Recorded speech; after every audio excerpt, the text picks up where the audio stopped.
Eu queria convidar os irmãos, então, a abrirem suas Bíblias no Evangelho de João, capítulo 6, versos 51 ao 55.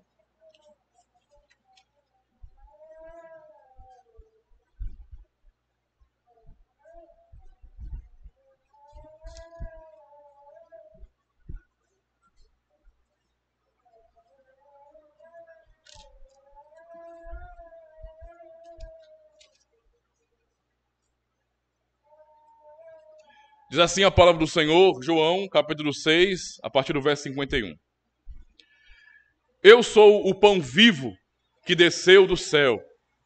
Se alguém comer deste pão, viverá para sempre. E o pão que eu der é a minha carne, que eu darei pela vida do mundo. Disputavam, pois, os judeus entre si, dizendo: como nos pode dar este a sua carne a comer? Jesus, pois, lhes disse: na verdade vos digo que, se não comerdes a carne do Filho do Homem e não beberdes o seu sangue, não tereis vida em vós mesmos. Quem come a minha carne e bebe o meu sangue... Um minutinho.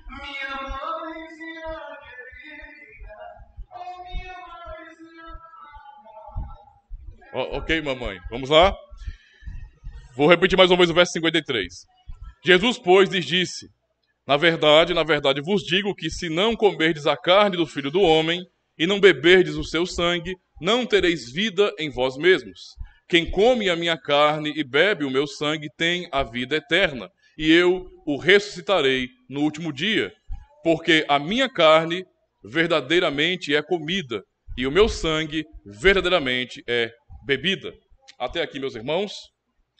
Eu ainda quero ler as perguntas do nosso catecismo do Dia do Senhor 29.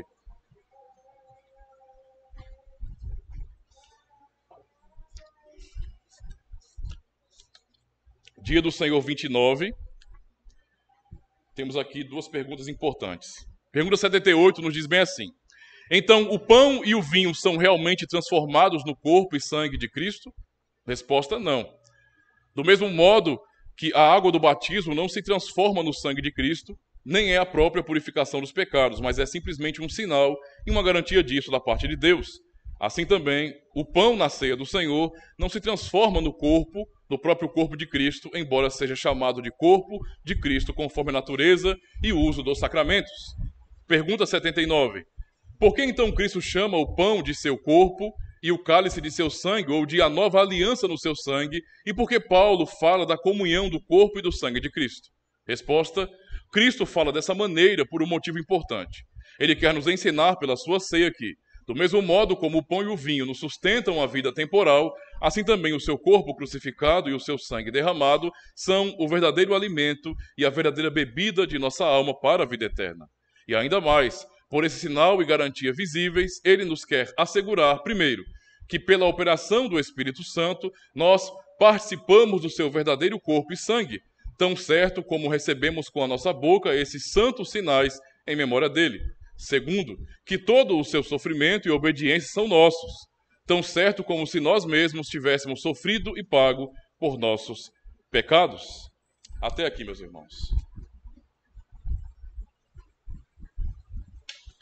Amada congregação do Senhor e Salvador Jesus Cristo, no dia do Senhor 29, nós temos a continuidade do assunto da Santa Ceia. Já ouvimos na semana passada um sermão sobre a Ceia do Senhor.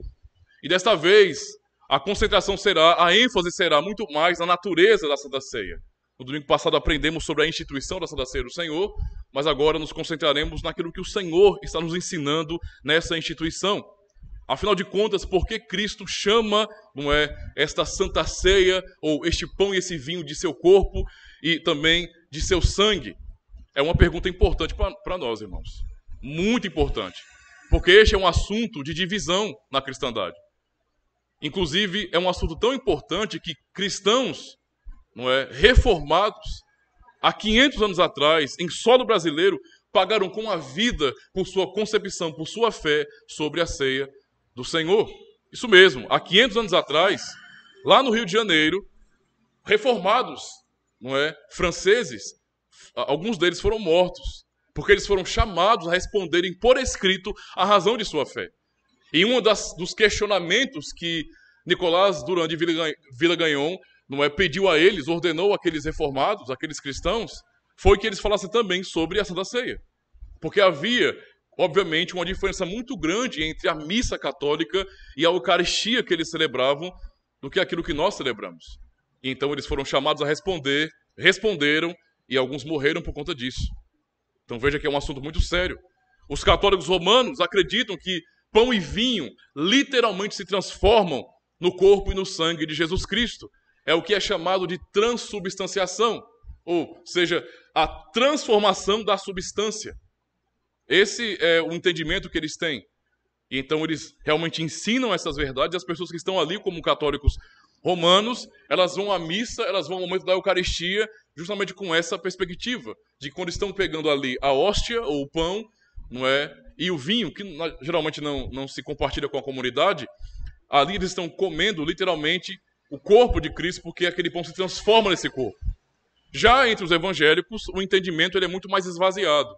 A maioria dos evangélicos compreende que a Santa Ceia é apenas um memorial. Só tem um símbolo que é um tanto quanto vazio. Não tem tanta importância assim, porque eles entendem que só estão fazendo algo simbólico que lembra a obra de Cristo, mas eles não participam literalmente ou não são alimentados. Não é? Eles são muito parecidos com o reformador suíço Zwinglio.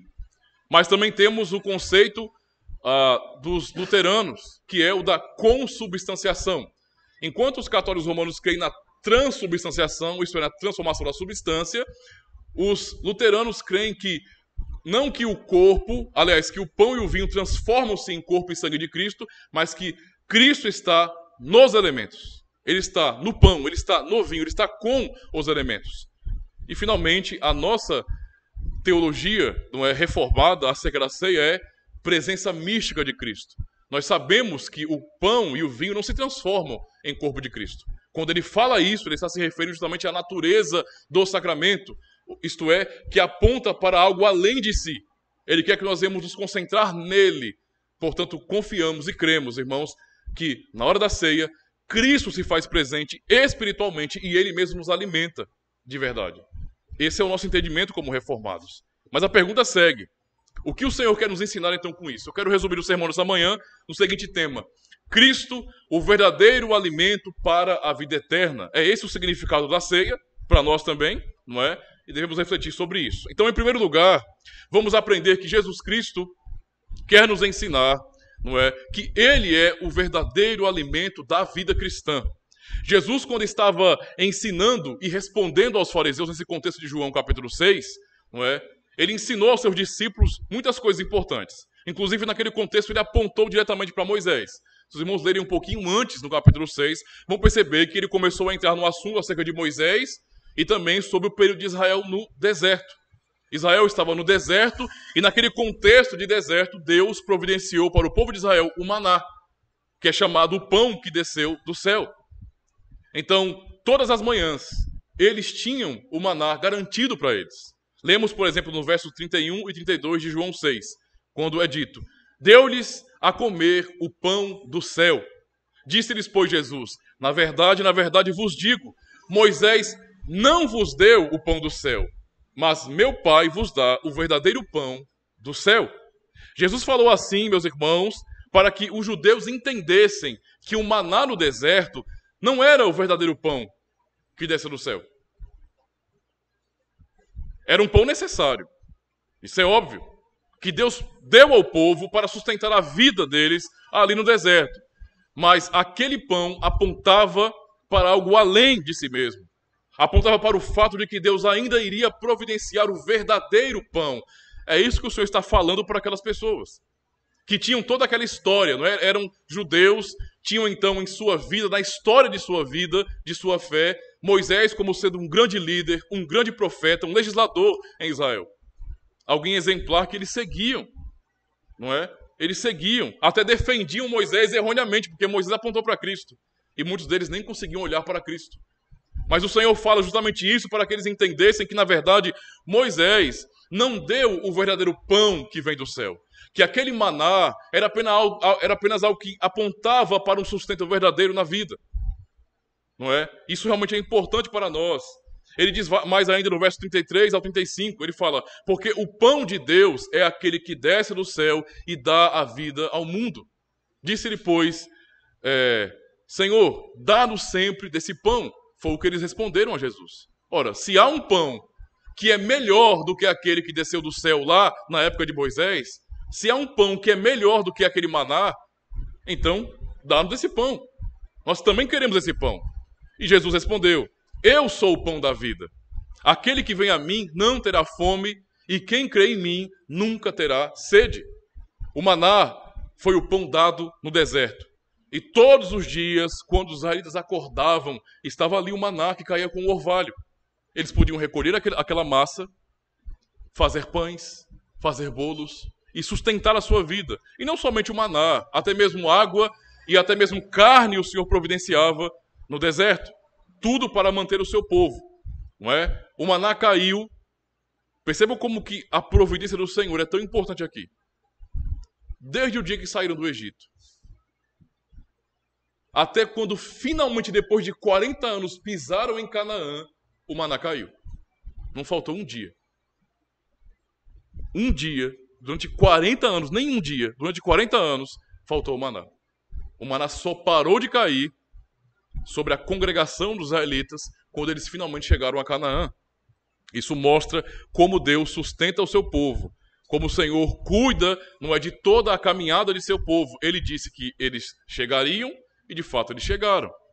Mas o que Cristo está dizendo aqui para aqueles judeus e para os seus discípulos é que aquele pão apontava para um pão que é superior. Não um pão que mataria apenas a fome física do seu povo, mas para um pão que na verdade alimentava para a vida eterna, que supriria as necessidades espirituais de seus discípulos. Ou seja, ele ensina então que os seus discípulos, tal como os israelitas, também teriam que caminhar. Eles caminharam até literalmente uma Canaã terrena. Nós estamos em uma caminhada até a Canaã celestial. Em ambos os casos, estamos caminhando. Essa é a trajetória da redenção do povo de Deus. E enquanto caminhamos, nós precisamos de alimento. Não é? Quando Moisés, ele fala, quando Cristo fala que Moisés não deu o verdadeiro pão, mas Deus, o Pai, é quem dá o verdadeiro pão, ele está dizendo, veja, aquilo que foi dado no passado não era o tudo. Não era aquilo realmente que salva. Há algo necessário para a vida de vocês, que é um alimento da fé, e não simplesmente para o estômago de vocês. Nessa caminhada espiritual, a qual chamamos de vida cristã ou fé, Cristo, então, ele nos ensina que quer nos nutrir espiritualmente. O Senhor quer alimentar o seu povo. Ele não deixa jamais a sua igreja andando no mundo sem alimento, sem cuidado, sem sustento, sem nutrientes espirituais. Isso é muito importante, irmãos, pois aprendemos que a vida espiritual ou a nova vida em Cristo, esse é o ponto aqui, ela deve ser alimentada. Isso é tão importante porque tem pessoas, tem cristãos que imaginam, de repente, que nós conhecemos a Cristo em um momento de nossas vidas, quando começamos a frequentar uma comunidade cristã, fazemos um compromisso de fé com Ele, e até aí tudo bem, está tudo tranquilo. Mas que eu não preciso, de repente, ficar sempre buscando esse alimento que é Cristo. E há muitos cristãos que se conformam com sua própria vida. Tipo, eu não preciso congregar, eu não preciso ler a palavra, eu não preciso dos sacramentos. Há pessoas que imaginam que ler a Bíblia, orar, buscar os sacramentos, participar da comunhão dos santos, são apenas vaidades espirituais, sabe? É a parte de luxo da vida cristã, mas não é algo necessário. É só uma coisa a mais que nós fazemos, não é? Uma coisa que tem sua importância, mas não é vital. Isso é um erro muito grande. Assim como o corpo precisa de alimento físico, não é, do contrário padece, assim a nova vida em Cristo precisa de ser alimentada. Porque se a nova vida não for alimentada, adivinha só o que acontece? O velho eu quer aparecer de novo. Se eu não tenho o alimento de Cristo, se minha vida não é nutrida espiritualmente, o velho eu vai querer aparecer e dominar minha vida. E aí com isso eu estou negando que eu morri na cruz com Cristo. E se eu não estou vivendo a nova vida, eu não sou uma nova criatura. Então há questionamentos importantes aqui. É necessário. Se você já ouviu falar ou conhece alguém, pelo menos, que tenha problemas com relação a transtorno alimentar, algum tipo de transtorno restritivo, alguém que não quer comer, que talvez por algum distúrbio psicológico não consegue ter prazer na comida, ele não quer comer, ele não se alimenta direito. Vive à base de remédios, de vitaminas, às vezes até forçado porque não quer comer. Há muitas pessoas que são assim. E quando você olha essas pessoas, você percebe, por sua fisionomia, por seu corpo, por suas expressões, que é uma pessoa que não tem as vitaminas necessárias, seu corpo não está bem nutrido, é uma pessoa fraca, raquítica. É estranho. Uma pessoa que não tem os nutrientes necessários para o seu corpo, não é alguém que tem uma beleza no corpo. É alguém estranho. Quem que vai achar alguém bonito quando você olha para o rosto e você percebe um aspecto cadavérico? Onde você vê a bochecha seca, os olhos fundos. É estranho. Você consegue ver quinas praticamente no corpo da pessoa, de tão magra que é. Há pessoas que estão assim porque vivem em países onde são oprimidos por comunismo, por exemplo, por guerras. Mas há pessoas que são assim porque têm problemas psicológicos e não conseguem aceitar a comida, não querem simplesmente isso. E nós vemos que esse tipo de vida não é saudável. Não é saudável. Da mesma forma, irmãos, como nós observamos alguém que está fraco por falta de alimento, a vida espiritual é igual, é do mesmo jeito. Há cristãos que não têm beleza espiritual. Nenhuma. Quando você conversa com essas pessoas, elas não têm Cristo nas suas vidas. Quando abrem a boca para falar, não é Cristo.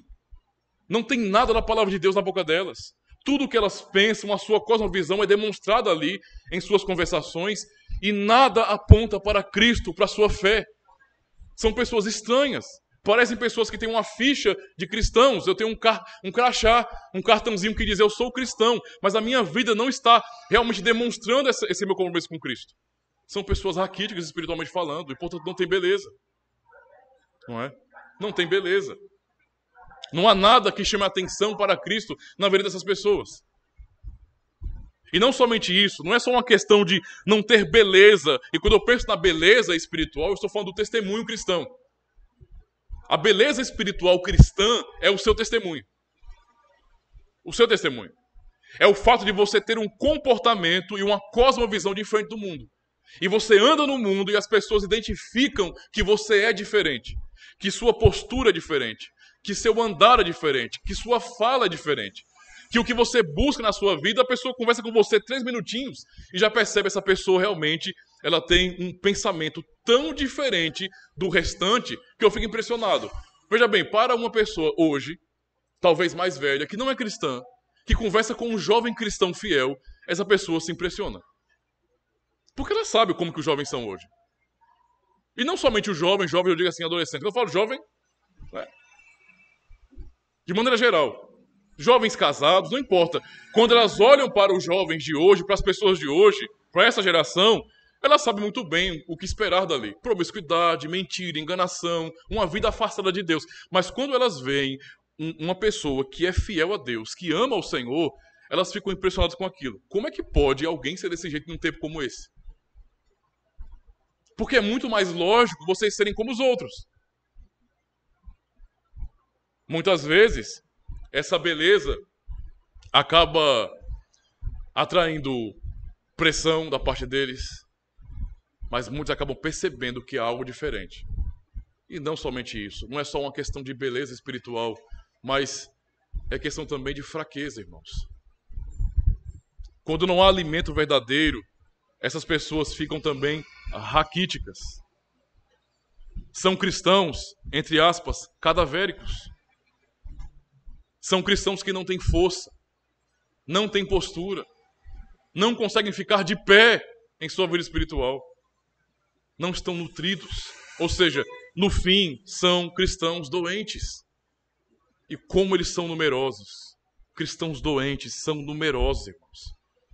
Por isso as palavras de Cristo são tão importantes para nós. Ele é o verdadeiro alimento da vida cristã.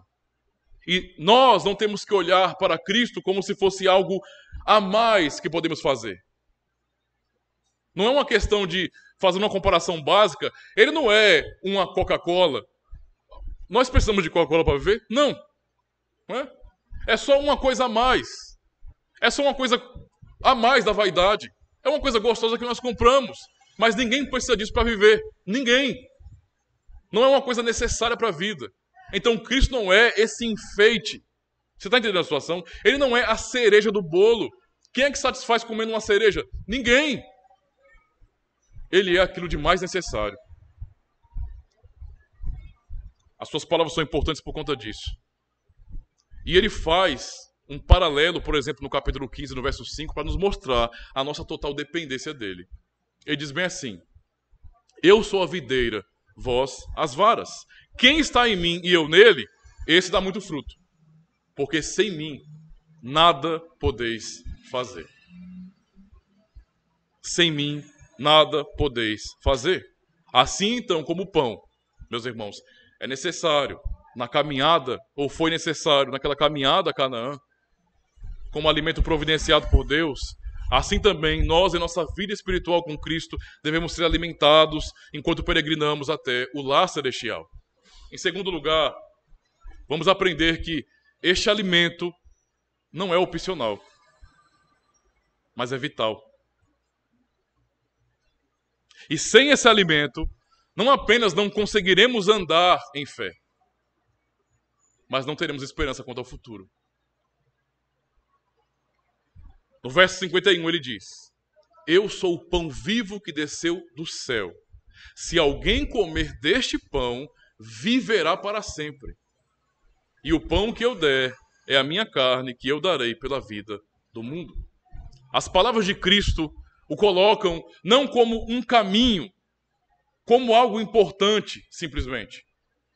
Não é uma questão de um alimento do qual nós podemos buscar ou não.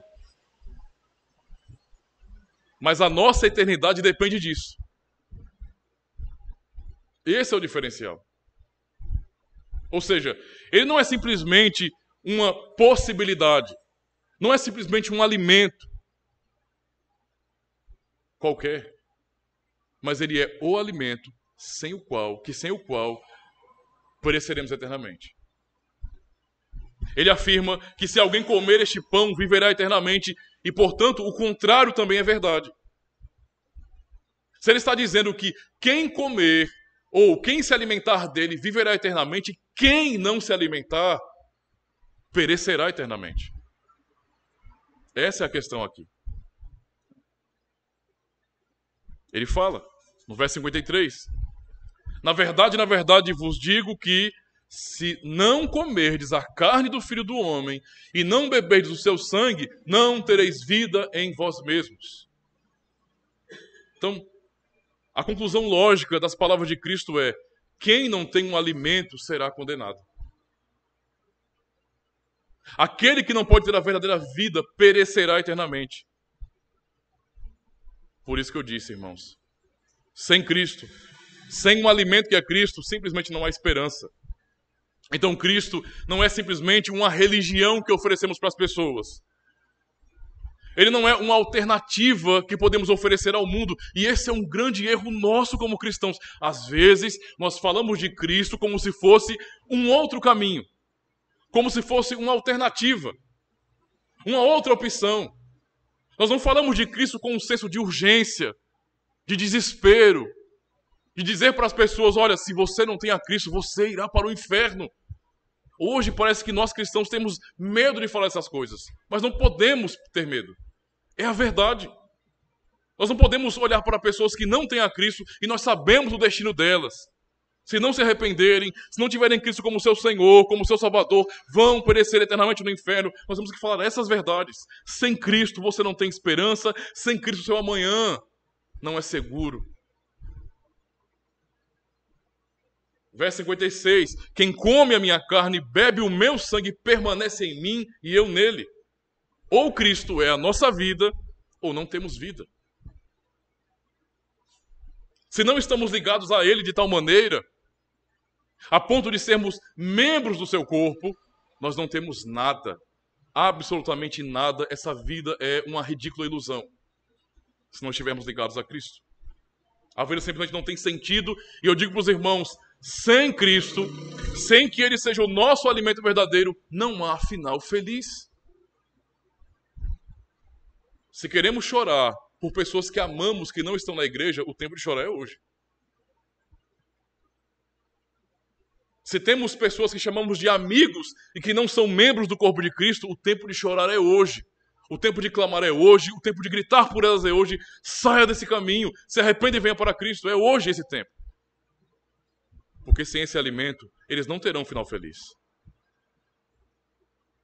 Neste momento, meus irmãos, todos os que estão rejeitando a Cristo ou não querem ter esse compromisso sincero e real com Ele, estão andando em um caminho de morte. Estão no caminho de destruição. Aqueles que não se alimentam de Cristo não são vistos por Deus como filhos amados, mas como pecadores malditos. É duro, mas é a verdade. Nós que pertencemos a Cristo, que fazemos parte dele, somos chamados de filhos amados por Deus, mas aqueles que não pertencem a Cristo são pecadores malditos. Sobre eles repousa a ira de Deus. São filhos da ira. A verdade é que nem todos querem esse compromisso, então. Nem todos querem estar ligados assim a Cristo. Porque isso significa, estar ligado a Cristo, significa não viver mais a nossa própria vida. Eis aí o desafio.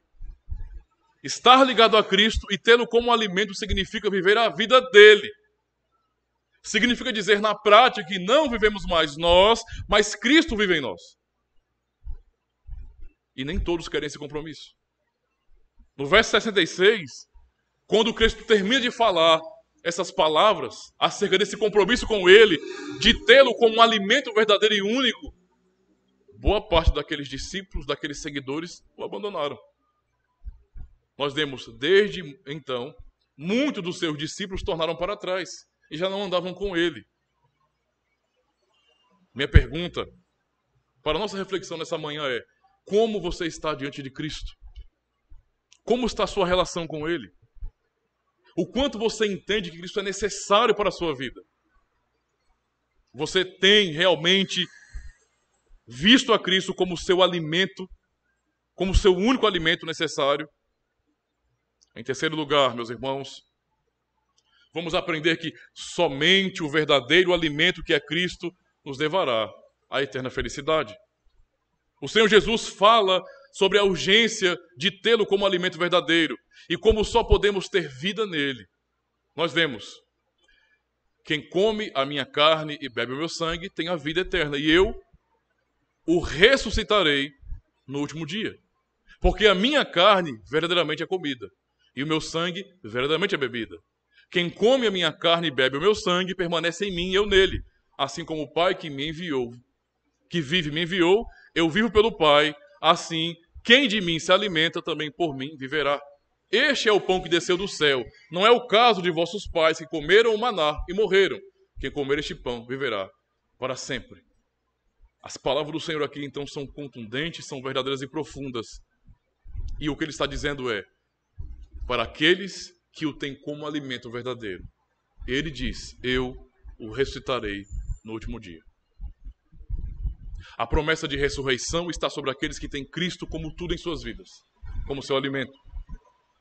Em nosso catecismo, nós lemos, na parte final da resposta, ele nos quer assegurar, por esse sinal e garantia visíveis, primeiramente que pela operação do Espírito Santo nós participamos do seu corpo verdadeiro e do seu sangue, tão certo quanto recebemos com a nossa boca esses santos sinais em memória dele. Se Cristo é o nosso alimento, pelo Espírito Santo, é o que ele está dizendo: nós participamos do seu corpo e do seu sangue. É como se o sangue de Cristo corresse em nossas veias. É isso que significa ser membro do corpo dele. Um só sangue corre por todo o nosso corpo. É o mesmo sangue. Se tirarem uma gotinha de sangue do meu dedo, é o Ademir. Se tirarem uma gotinha de sangue do meu dedão do pé, é o Ademir. Do meu joelho, é o Ademir. Do meu braço, é o Ademir. É assim que funciona. Somos nós.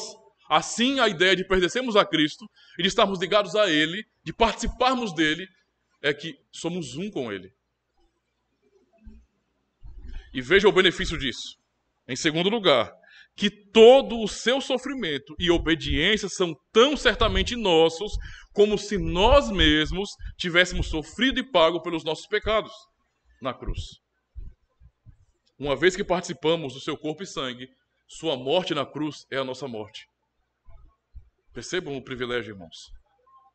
E, portanto, a ira de Deus não está mais sobre nós. Porque a ira de Deus foi derramada em Cristo. E nós, porque somos seus membros, recebemos essa ira, então. O ponto central é compreender que, porque pertenço a Cristo, porque me alimento de Cristo, a morte de Cristo é a minha morte. E essa é a esperança da vida cristã, é saber que eu não estou com medo mais da condenação. Por que nós, cristãos, não precisamos ter medo do juízo final? E olha que há cristãos, eu lembro quando eu era pentecostal, como nós éramos apavorados com a ideia de juízo final. Juízo final era uma coisa terrível. Nós estávamos nos esforçando para sermos salvos pelas obras, mas a ideia era que quando estivéssemos lá, todos seriam julgados por igual. Todos, os ímpios e os membros da igreja. E para mim isso não fazia sentido, mas dava medo, na verdade. Então eu me questionava, o que eu estou fazendo aqui então? Se a maneira como eu serei julgado no final será igual ao dos ímpios, então o que eu estou fazendo aqui? Qual é a vantagem de estar na igreja? Nenhuma. Mas aprendemos aqui pela palavra de Deus que, na verdade, irmãos, se nós fazemos parte de Cristo,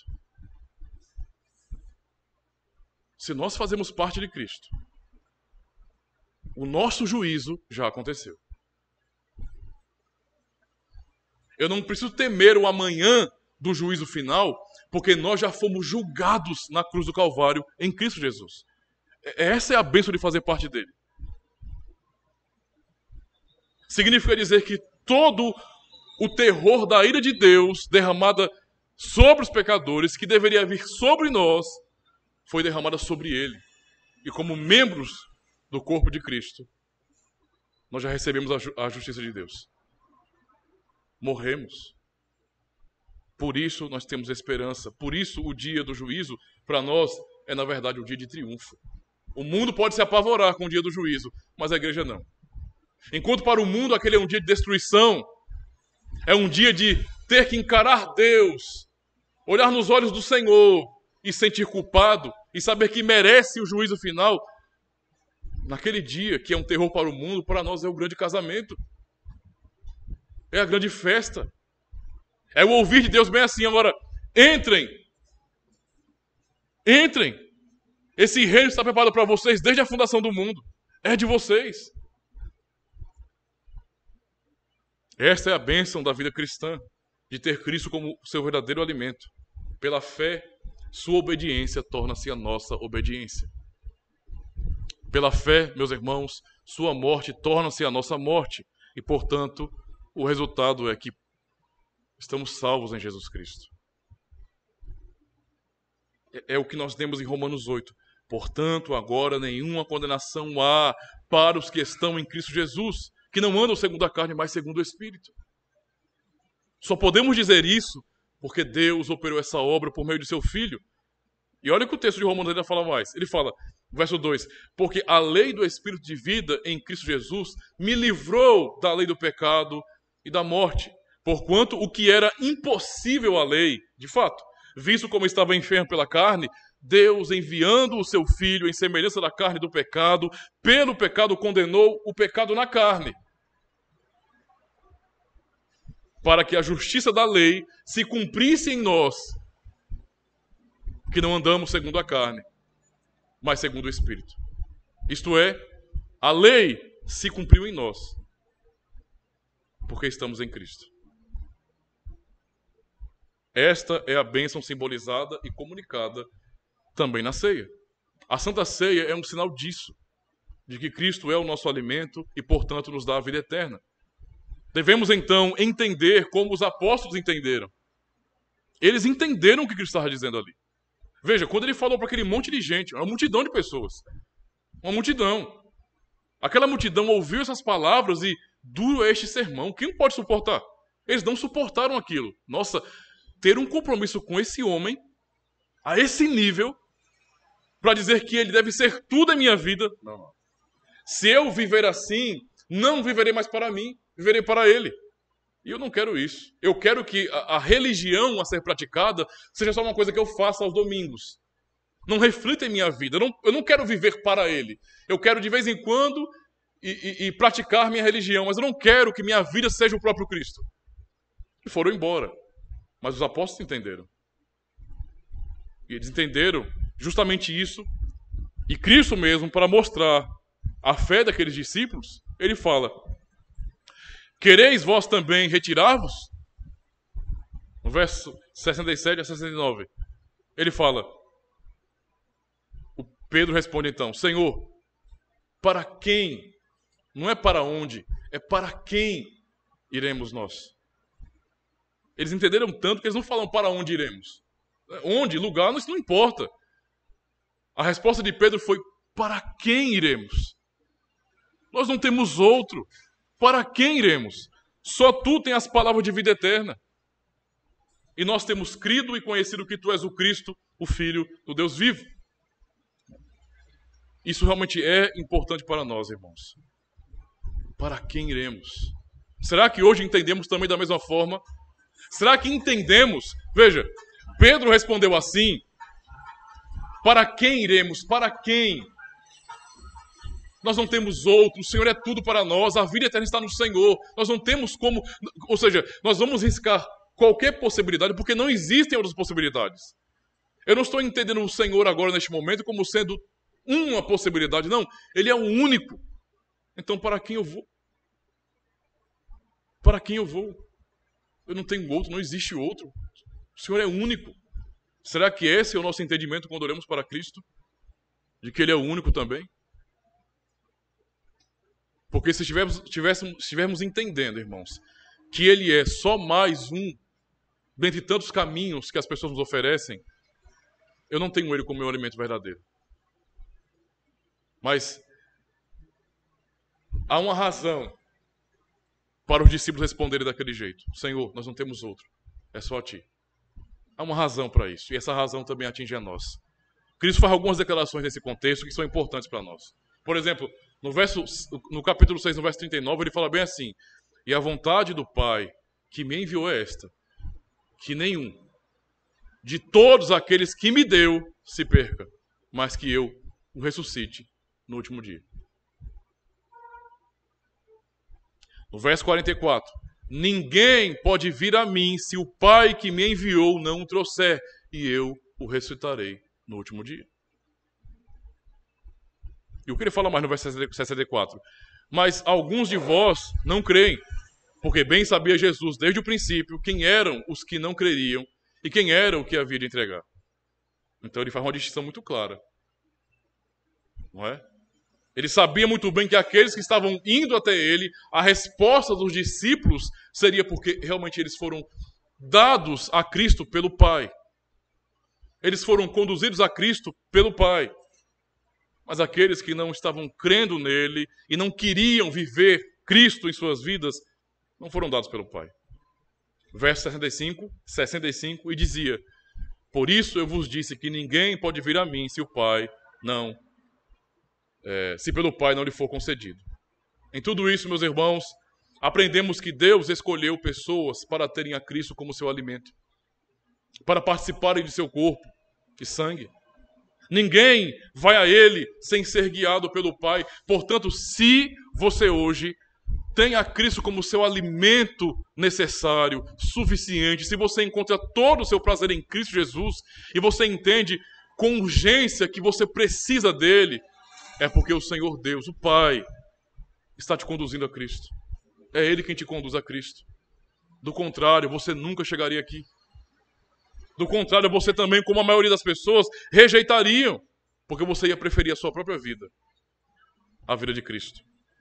Portanto, podemos glorificar a Deus e reconhecer que estamos sendo conduzidos pelo Pai. Quando você for chamado para a mesa do Senhor, na Santa Ceia, creia no amor de Cristo por você. Saiba que isto, não é, que você está fazendo é uma demonstração dele de amor, para que você pudesse realmente ter o verdadeiro alimento para a vida eterna. A Santa Ceia, então, é um sinal disso, de que o Senhor continua a nos alimentar para a vida eterna. É um sinal disso, de que Ele não nos abandona e nesse deserto da vida cristã, Ele está nos conduzindo e nos dando a porção diária. E será assim até o fim. Como foi com Israel, desde o Egito até Canaã, também nós chegaremos aos portais eternos, porque Ele não deixará a sua igreja padecer. Ele continuará dando alimento para cada um de nós.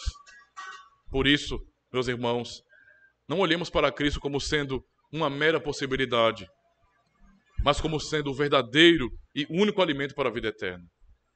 Nem levemos a vida cristã como um compromisso secundário. Eu tenho coisas mais importantes para fazer. Mas hoje eu vou dar um pouquinho da minha vida para Deus. Não. Entenda a sua vida cristã como sendo tudo. Isso que nós temos aqui. E eu sei que é difícil de aceitarmos em nossa vida, na prática da vida. Mas o que nós temos aqui, a união pelo Espírito Santo, ela é maior. Olha, nós amamos nossos familiares. Amamos aqueles que são do nosso próprio sangue. Todo mundo sabe disso. Nós fazemos o máximo, nos esforçamos o máximo para cuidar dos nossos. Esse é o fato. Mas os laços sanguíneos, eles não são eternos. Aquilo que a igreja desfruta, sim, é eterno. Quer dizer que a ligação que nós temos em Cristo pelo Espírito Santo nunca terá fim. É daqui para a eternidade. Então ame isso. Ame esta bênção que o Senhor te deu. Busquemos com urgência a Cristo, porque nele temos verdadeira vida e paz com o nosso Deus. Amém? Graças a Deus, irmãos. Graças a Deus. Vamos orar mais uma vez.